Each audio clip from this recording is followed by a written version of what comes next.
Career in insurance restoration? I had a very unusual career in that first I was an insurance adjuster.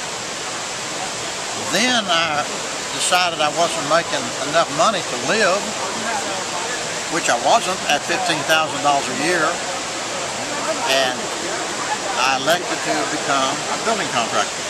By this time I owned my own insurance adjusting firm.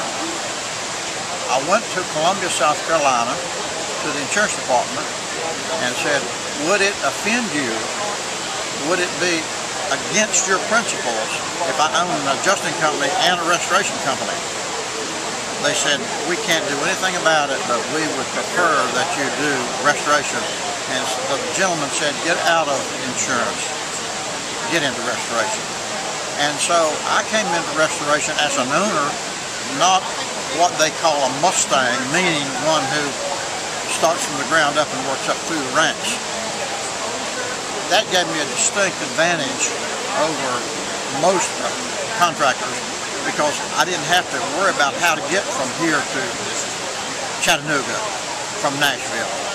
I just wanted them to get the job done, and how they did it was up to them.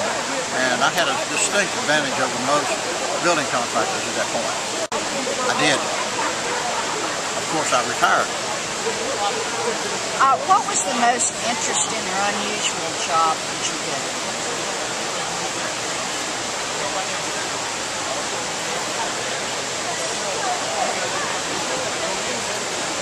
I would have to think about that. Or the biggest? Pardon me? Or the biggest? One of the unusual jobs that I did was for a government job, a HUD job, which put me in contact with an architect. I bid the job. I got the job, and I fixed a multiple number of restorations in housing for the government. That was a field I wasn't accustomed to, and it was interesting, although I didn't pursue it. I did one job, and that was it. And you've been involved with the National Institute of Restoration since its beginning. What do you think NIR does for this industry? NIR is the consultant, so far as I'm concerned, to the industry. Walter Lump, in my opinion, is the foremost authority in America on insurance restoration. He became my mentor and my consultant as a businessman. Also, he became my spiritual consultant, for he mentored me through many years. And any advice you would give to somebody getting into this industry? Don't take on a partner.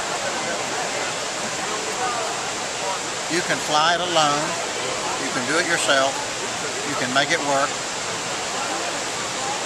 It has to be God and family and business in that order.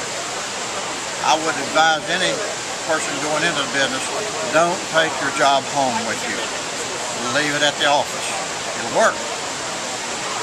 Always put your spiritual life ahead of your business life. Become a tither.